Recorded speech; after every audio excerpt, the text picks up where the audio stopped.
ફોસ્ટાએ 2 દિવસ સુધી અન્નપૂર્ણા ભોજનમાં વ્યવસ્થા કરી જમવાની 3000 લોકોને જમાડ્યા, પાણીની 10,000 બોટલો વિતરણ કરી, બધી મફત. અને ફોસ્ટાની જે આખી ટીમ હતી એ ખડે પગે રહી અને ફોસ્ટાના પ્રમુખ કૈલાસ હાકીમ પણ આ ઘટનામાં સતત વ્યસ્ત અને વ્યસ્ત રહ્યા. અને નમસ્કાર. સુરતની શિવશક્તિ ટેક્સટાઇલ માર્કેટમાં બુધવારે સવારે 8 વાગે આગ લાગેલી અને ગુરુવારે બપોરે લગભગ 1 વાગ્યાની આજુબાજુ આગ બુઝાઈ ગઈ. એટલે લગભગ 32 કલાક જેટલી આગને ઠારતા સમય લાગ્યો. હવે આજે આજુબાજુની જે બધી માર્કેટો છે એ રાબેતા મુજબ શરૂ થઈ ગઈ છે. મોટા વાહનો પર પ્રતિબંધ છે. પરંતુ આજે તમારી સાથે હું એ વાત કરીશ કે આ સુરત શહેર છે અને અહીંયાના લોકો માનવતા માટે હંમેશા આગળ રહેતા હોય છે. જ્યારે પણ કોઈ મુસીબત આવે ત્યારે બધા ભેગા થઈ જાય છે અને એકતા બતાવે છે અને માનવતાની સરવાણી વહેવડાવે છે. તો આવું શિવશક્તિ માર્કેટમાં પણ થયું છે.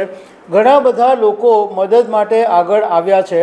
તો એના વિશે હું તમારી સાથે વાત કરીશ. મારું નામ રાજેશ શાહ છે અને તમે જોઈ રહ્યા છો ગુજરાતના સૌથી મોટા ડિજિટલ પ્લેટફોર્મ ખબરછે.com. શિવશક્તિ માર્કેટની આગ લાગી અને 834 જેટલી માર્કેટો છે અને એમાંથી લગભગ 200 જેટલી દુકાનો એવી છે કે જે સાવ બળીને ખાક થઈ ગઈ છે અને લગભગ 400 કરોડ કરતાં વધારે રૂપિયાનું નુકસાન થયું છે. કેટલાક લોકોની તો દુકાનની અંદર રોકડા કેશ હતી એ પણ બળીને ખાક થઈ ગયા છે. એક વેપારીના તો 20 કરોડ રૂપિયા રોકડા હતા, એ ખાક થઈ ગયા. એક વેપારી હતો, એની દુકાનમાં 7 લાખ રૂપિયા મૂકેલા હતા, એ પણ બળીને ખાક થઈ ગયા. તો જ્યારે આ વાતની ખબર પડી તો સૌથી પહેલી તો સારી વાત એ સામે આવી કે federation of Surat textile traders એસોસિએશનની જે કામગીરી છે એ આ વખતે ખાસી સરાહનીય રહી.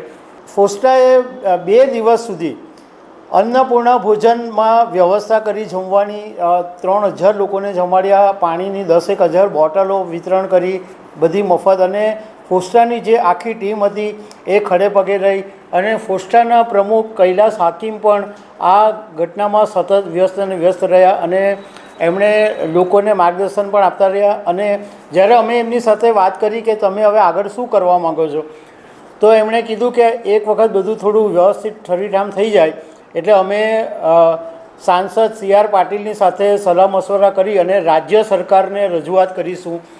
બેન્કોમાં જે વેપારીઓની લોન ચાલે છે એમને હપ્તામાં રાહત આપવામાં આવે, એમને વ્યાજમાં રાહત આપવામાં આવે, એવી બધી રજૂઆત અમે કરીશું.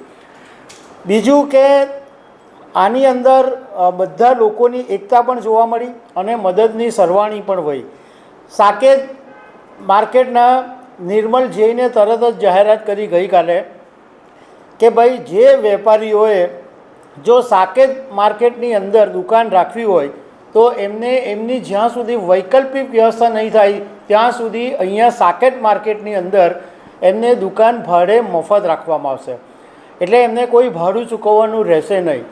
એ પછી મિલેનિયમ માર્કેટના વસંતભાઈ ગજેરા આમ તો સુરતમાં મોટું નામ છે ડાયમંડ અને રિયલ એસ્ટેટમાં અને ઘણી વખત વિવાદોમાં પણ રહે છે. પરંતુ આ વખતે જ્યારે એમણે સારું કામ કર્યું છે તો એમના સારા કામની સરાહના પણ કરવી પડે. વસંત ગજેરાએ પણ જાહેરાત કરી કે મિલેનિયમ માર્કેટમાં દુકાન જેમને જરૂર હોય એમને આપવામાં આવશે અને એમની પાસે કોઈ પણ ભાડું લેવામાં નહીં આવે. બીજું એક પરીખ એડવાઇઝરી છે, એમણે એક લેટર બહાર પાડીને એક એવી વાત કરી કે જે વેપારીઓને GST અને ટેક્સ સર્વિસની જરૂર હોય એ આખા વર્ષ દરમિયાન ફ્રી આપવામાં આવશે. એક વિગન રાજા કરીને એક ટેક્સટાઇલ કંપની છે, એની ખરેખર બહુ સારી વાત છે. એમણે એવી જાહેરાત કરી કે શિવશક્તિ માર્કેટના જે વેપારીઓનું અમારી સાથે આઉટસ્ટેન્ડિંગ છે, જેના બિલ પેન્ડિંગ છે, એ બધાના ચેક રેડી છે. જેમને જરૂર હોય એ તાત્કાલિક અમારી દુકાને આવીને લઈ જાય. તો કોઈ માણસ પેમેન્ટ સામેથી આપે એવું ભાગ્યે જ બનતું હોય છે. તો આ પણ એક ખરેખર સારી વાત છે.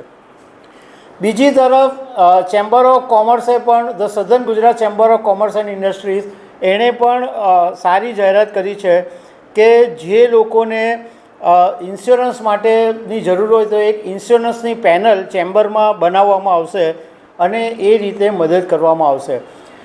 આવા તો ઘણા બધા લોકો છે. એક આડતિયા કપડાં એસોસિએશન છે, એણે એવી જાહેરાત કરી કે આ જે શિવશક્તિના વેપારીઓ છે એમની મદદ માટે એક ફંડ બનાવાશે, એટલે જેમને પણ જો દાન આપવું હોય તો આડતિયા કપડાં એસોસિએશનની ઓફિસે આવીને દાન આપી શકે છે. મતલબમાં લોકોનો જે ઇન્ટેન્શન છે એ મદદ કરવાનો છે અને આ સુરતની તાસીર છે કે જ્યારે પણ કોઈ તકલીફ આવે તો બધા જ લોકો ભેગા થઈ જાય છે. તો દર્શક મિત્રો, આવી અનેક વાતો સાથે અમે તમને મળતા રહીશું. Thank you very much.